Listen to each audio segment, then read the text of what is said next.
Hey guys, I just wanted to show you guys a comparison between the iPhone 5S all the way down to the 2G. Now I have done a video like this last year with the release of the original iPhone 5 and I really like this, so here we go.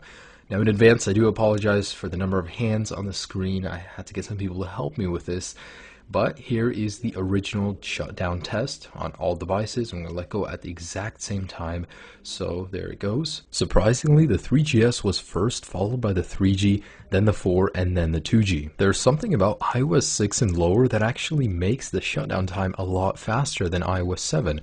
Although all devices on iOS 7 shut down at the exact same time, which makes me think, what did they change? And in a second here, they should all be turning off at the exact same time. Now, while performing the boot up test, I just want to let you guys know it's important to notice that from the 5S and to the 2G, there's a massive difference in processing power and RAM, obviously.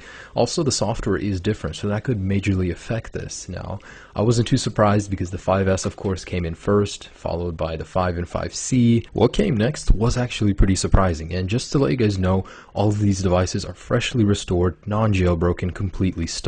So the 5C and 5 was followed by the 4S, and surprisingly the 2G came before the iPhone 4, then the 3GS, then the iPhone 4, and then the iPhone 3G at long last. That was actually really surprising for me to see because these are all running the latest firmwares, and the 2G is obviously not as powerful as the 4.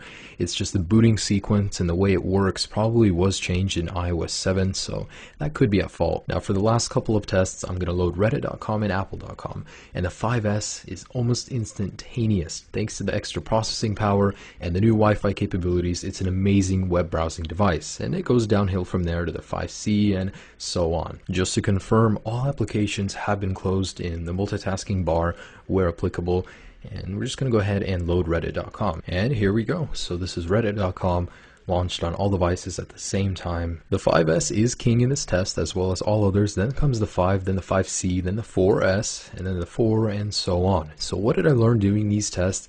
I learned that the amount of processing power is greater, of course, as the generation goes on, but it's marginally less noticeable the higher you go. So if you have a 5, I wouldn't really recommend upgrading to a 5S just based on the fact that you want an extra little bit of power because it has an amazing amount of power as it is. If you're always upgrading to the latest and greatest just based on that little spike in power, this video I just showed you guys that it isn't even that noticeable in your day-to-day use. So these videos I always enjoy making, guys. I really hope you guys liked it as well. Have a great day, guys. Peace.